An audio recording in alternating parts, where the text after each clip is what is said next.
Ye wahana mo se mo ba reset Ghana nti mo reset na nu nie. Mo resetting Ghana na mo ba reset no. Aban papa na aba no. Ene ne aban we. Aban fun we ne aban papa no. We hwe obi ti se kwasi total or mental problem. Adwena nkasa didem. Eti uba Ghana ha dey come here say ema no epe beef grass ne mema na. Ema no bogum be so problem. Omo to se kadashos ese ne mema na. Enche we mbrebe nka kire osinyame adoma 1st July 2025 no. Ye increase electricity bill by 2.45%. And as the Ghana Revenue Authority force increase value added tax by 15%. I just say anyone bo ebesai akosro starting 1st July. On that issue no. Lady B also on say Adentina Ato Forson, our finance minister. E catch Ghana for say he knows how to boost revenue without bringing any new tax. Now for the Korea year, yes, it's taxes. Egu Ghana for some the order that some yes are too much one tiasi. Into a better enough is a Melenash. TikToker, Melenash. Abetes can tell us if and someone came to the car say, or he be a uncontokwa energy Ghana soon to be a any day, obedi, you are any atom a woman. Melenash, Abe clash with Kevin Echo Betty Taylor. I Penyah Brook Media. Let's say any demo.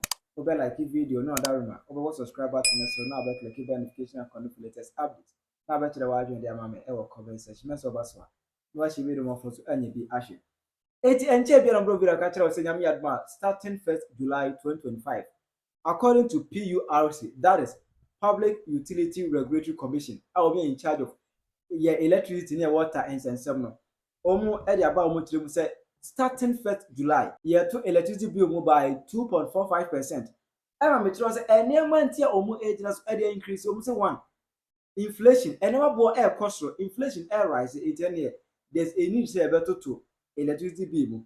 2. Exchange rate fluctuation. Yes, your dollar any series and 7. That's 8 million Africa. And then a cost a channel above from 8 million. And our face, rising fuel cost. There's a globally because Israel for attacking Iran. And then so so born Brent crude oil. I can't we are seeing in our 8 globally on the world market crude oil bo air cost other say about episode aka Ghana. But Ghana yeah Nanka I was say your fuel a fuel price. But I don't know why. I don't know what happened. Maybe ana the pen for so DJ and munyam there. O man to fuel mu, but da pass back door at the ever increase electricity bill. It anyone me answer way. Exchange rate fluctuation, inflation, and rising fuel cost. Anyone me answer way. And I say at 22 electricity bill na ever cost starting 1st July 2025. And of his said Ghana Revenue Authority for also edit post about one time say 1st July chrono omo increase omo value added tax by 15%. Echirimu say and never be a ton be an airborne ever cost we say this laptop may producer or yeah or bon ka 8,000 cedis. 8,000 cedis no yeah the tax abetos 15%. You increase the tax by 15%. It's not at first.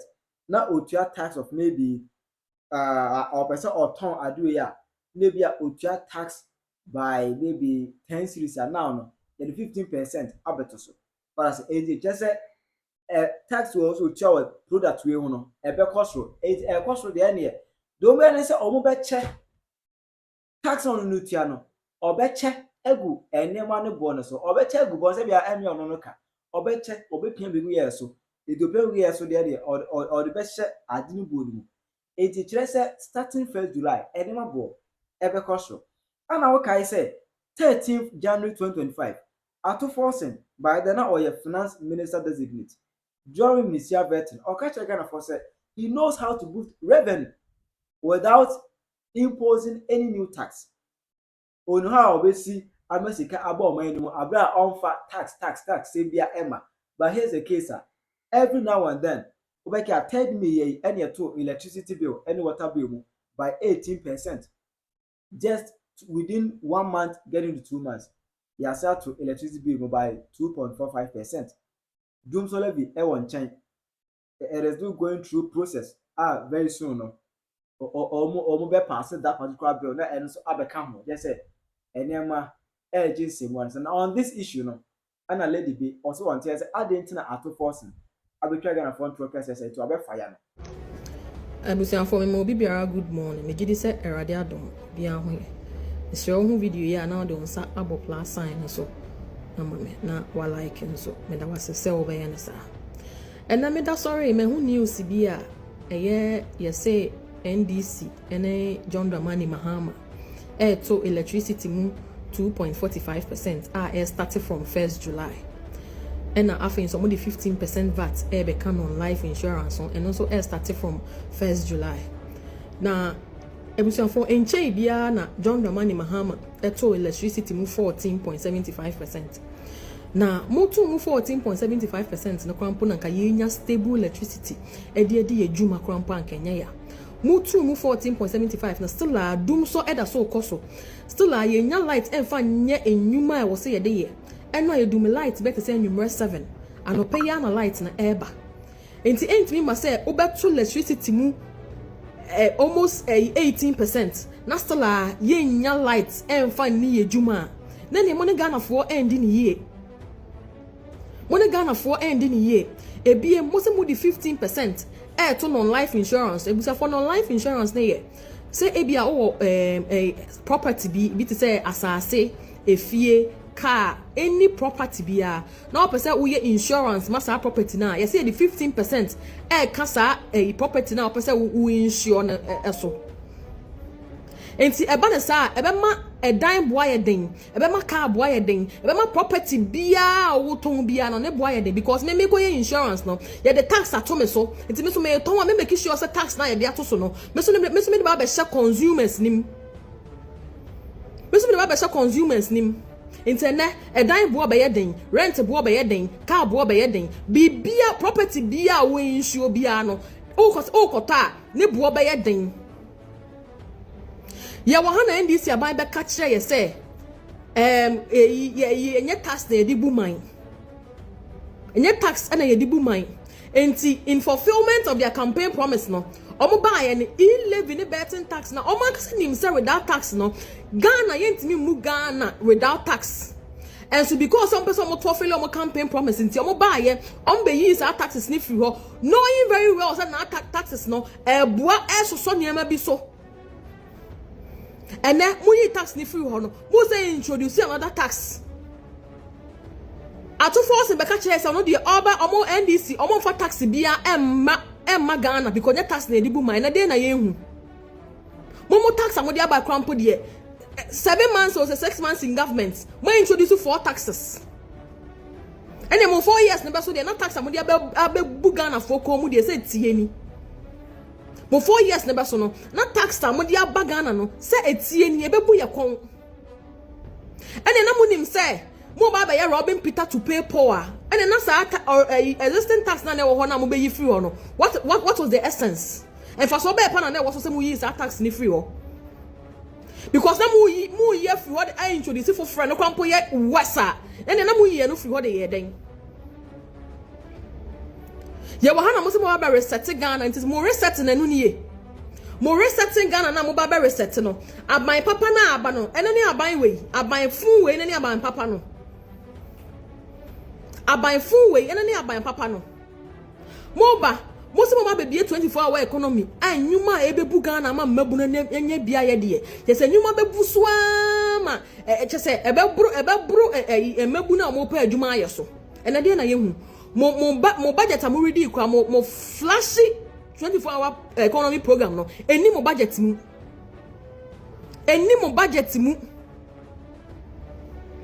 ene ye the police for SWAT for ene chase teachers a omo exercise omo rights na eye offense ama say eye bone say o teacher ni be ebe ye adwuma no wa busa na katwia na ana eye bone say nurse ni ebe ye adwuma no we seeking for better working condition na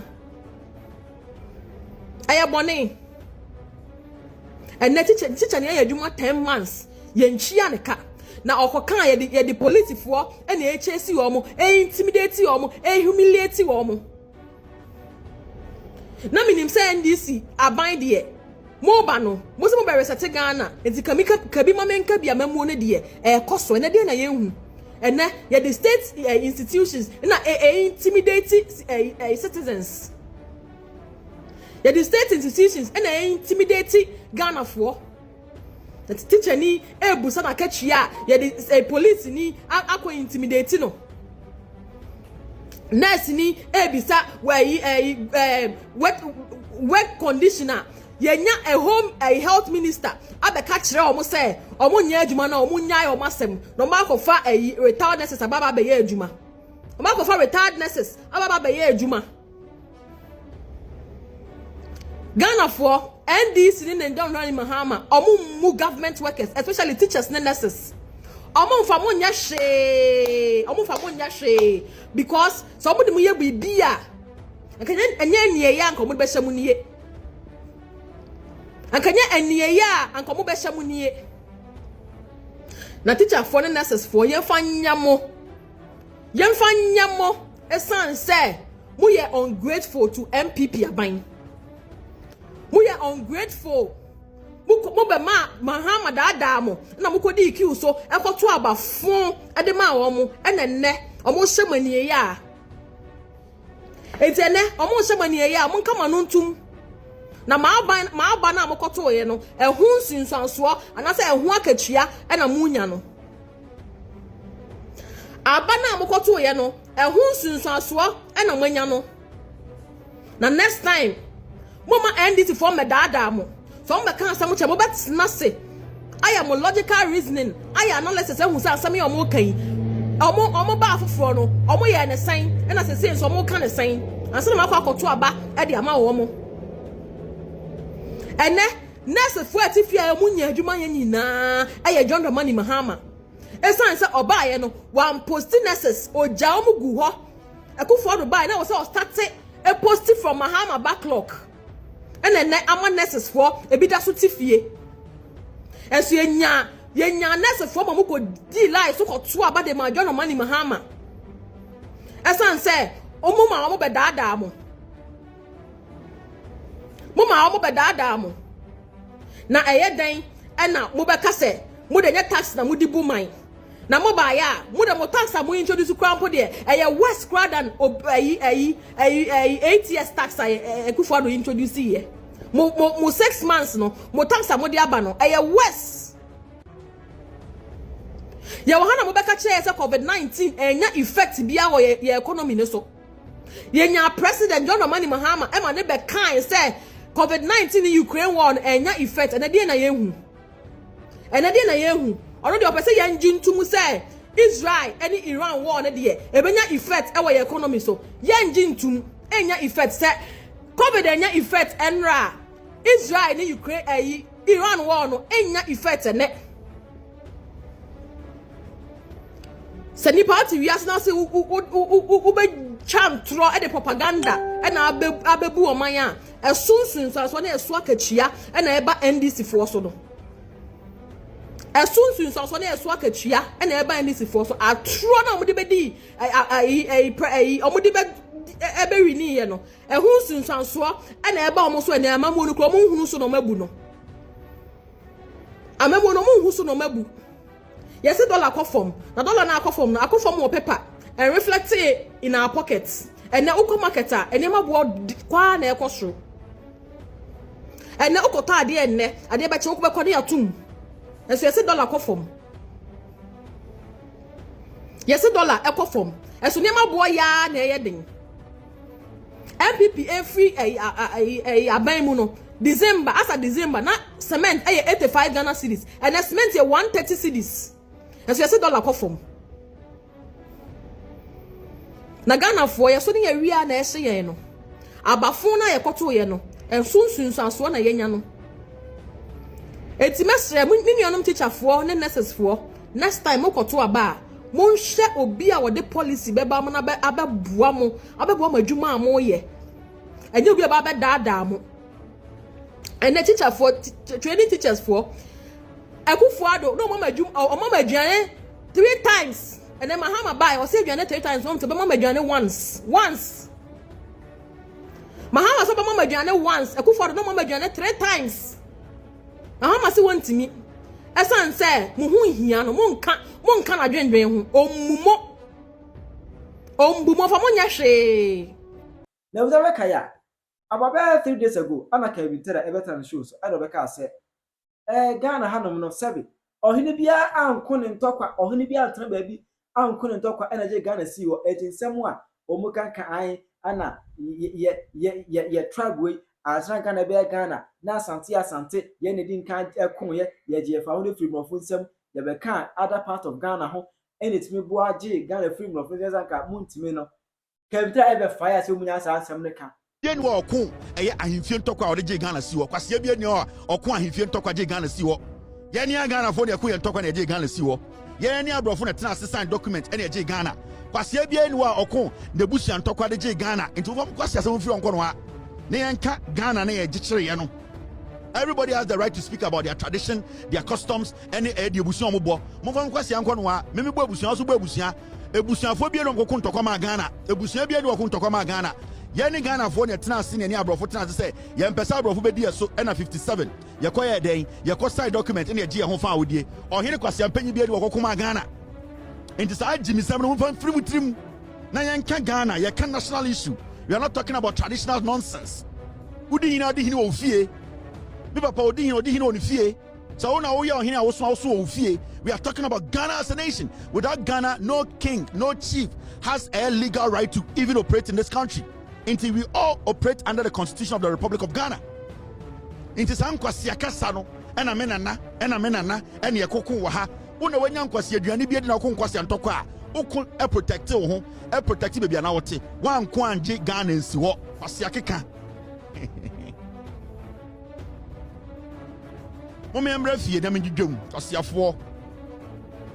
Ena we kokun we ena we gina nsuo so ena we kohia we wa ha ena we kobo kotoku ena odanchem de ti kwaje ye ena nkwase akeka kwame nkruma ba na oni abrofo kwotena zo se ye gie man eno ano no ena ye gie man fra abrofo na eni ankase be independent country eno ano no wo hina kokuni abontu a mefam ho kwase asem kwa ala se e man so kwa no amabo ka se da bi wakase tia yewura ala se wakase tia yewura akase to apem so e fast break em tra be kan melenash TikTok melenash abidi kefitira asmama wa be discipline pa hard man bebe ne ya na ye raise mental illness awareness na ye mu dodo na ye de ya adwen ekọ bipolar ene schizophrenia ne de keka ho na ye nimu no but mental illness no ye mu bebre ho no mu a enye sabi depression na ma ye nyaaye enye stress na ma ye nyaaye eye ye ntitiye ebia ntitiye ye nyaaye ene sabi ohaw ni amane bia ye nkola brem ye famu uhwe obi ti se kwase atotela or mental problem adwen nan kasa didem ne nkola brem na adwen ni mu didem nti sometimes ankofu we no so na ya etatena media so kasa bebre se onipa bia wo habo bitterness in you psychologically no affect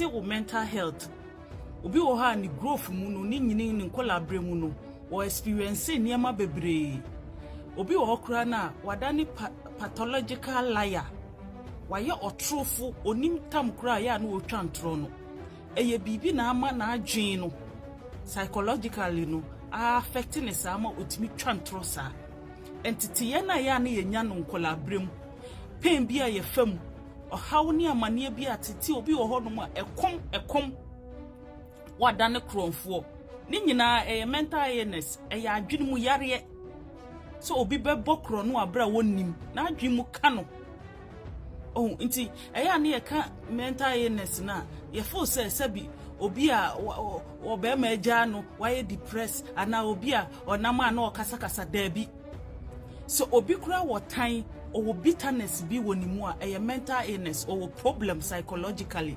adwene yare adwene mu isusuye so wo share the bitterness in kwase atotela or the kasa efa asante ho or mental illness or adwumu yare because ade bi wo ha wanya ana obi anya eye ne ya nti se wo ma ya wodie hye wo so bebre a sanso no bi wo ha ne stepfather ana ne stepmother ntete bi a wonya ye obi wo ha se de nkola kura nya o mu hu chese odi tirimu de ono wa ni bi nti so hu so obi di tirimu de asantifo di o mu hu tirimu de na o mo jeje o mo hene hu because ye hene ohun na eya ne ya nanka wo hwa asem wo yanke ye ka se wo so wo papa wo se ya drag your mama e wo comments we nsem a Melenas abeka move from any day other religions so abeka ya can say Ato Forson farasa taxes any electricity tariffs are concern. What is your view on that? How you Penyah Media?